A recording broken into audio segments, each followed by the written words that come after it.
Sir Maggie the Mighty, a book about obedience.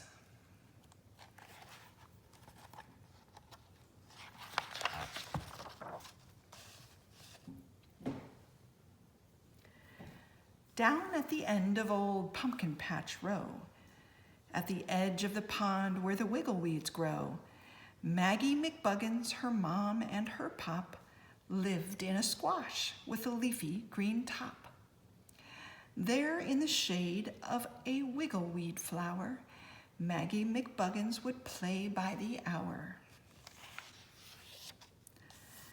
Sometimes she went on a voyage at sea. The toughest and bravest of pirates was she. Maggie was also an Indian scout, dressed up in feathers and sneaking about. And other times she was Sir Maggie the Mighty, a gallant young knight and a brave one, all righty. Sir Maggie would always accompany Mom down to the market upon her horse Tom. She'd gone there so often she knew every inch. To a brave knight like Maggie, the trip was a cinch. So one day, when Maggie was pretty well grown, Mom let her go to the store on her own. Her mom said, "Get dressed and I'll give you some money. All that I need is some bug juice and honey." This is my biggest adventure, thought Maggie, donning a night suit that looked sort of baggy. I'll need my best sword and I'll need my best boots and a shield to block spears if the enemy shoots. But when Maggie's mom got a look at her knight, she wasn't the slightest bit pleased with the sight. "Maggie, you can't wear your good dress," she said.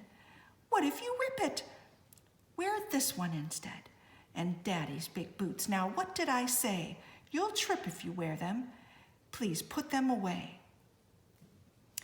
Maggie went back to her room storming mad. She doubted if other knights had it this bad. And as she was putting on her less knightish clothes and pulling the boots from her wee little toes, she suddenly thought of a scandalous scheme, a devious scheme that would work like a dream. Out of her closet, she got a big sack, the sort she could carry along on her back. She snatched the big boots and she stuffed them inside, along with the dress. What a great place to hide. Maggie pretended that nothing was wrong as Mom gave her money and sent her along. "Just bug juice and honey," she heard her mom say. "Go straight to the market, please don't stop the play." But Maggie no sooner had turned down the road than into the bushes she sprang like a toad. She put on the things that she'd hid in her sack, stuck the rest in the bushes, and shouted, "Attack!" Sir Maggie the Mighty was off on her way, feeling quite knightish and gallant and gay. A short ways ahead, by the side of the street, a candy store stood full of good things to eat. Wouldn't a gumball be great? Maggie thought. But when she went in, can you guess what she bought? Taffy and gumdrops and peppermints too, and one giant gumball apiece that was blue. She gobbled up goodies and strolled down the street till all she had left was the gumball to eat. But as she stepped up to the marketplace door, oh, her stomach felt sicker than ever before. She hurried to pick up the bug juice and honey and went to the grocer to give him the money. "My dearie," he said, "you don't have enough money. A penny won't buy you but one drop of honey. Also, I'd say that you look rather sick. You'd better get home now. Run along quick." Sir Maggie the Mighty staggered toward home, thinking how badly she'd done on her own.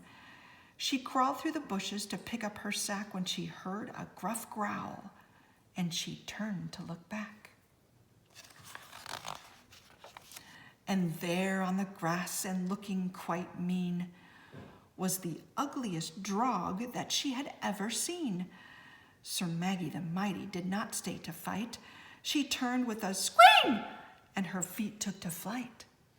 But her boots were so big that she tripped in the mud, and into the muck Maggie went with a thud.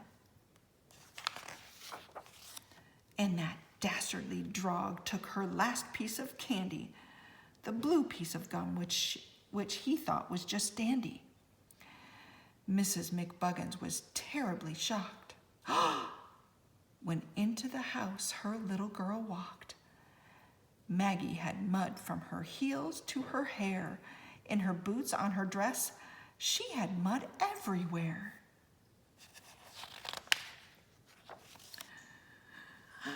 "I'm sorry," cried Maggie the mud-covered knight.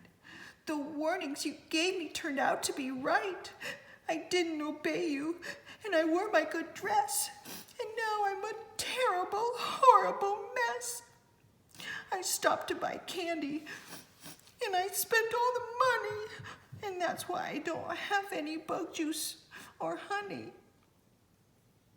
So when Maggie's mom set her into the tub, and as she was giving the mud a good scrub, she said, "Maggie dear, I think that you've seen that I don't make up rules because I want to be mean.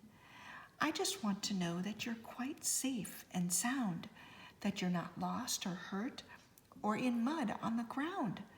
I love you, and that's why I say what I say. And once you know that, I hope you'll obey." When Maggie was cleaned up and cheery once more, she got some more money and went to the store. She picked up the groceries and headed straight home, proving that she could do fine on her own. The only thing extra she bought on the way was one little gumball, which she gave away. The Bible says in Colossians 3:20, "Children, obey your parents in everything, for this pleases the Lord."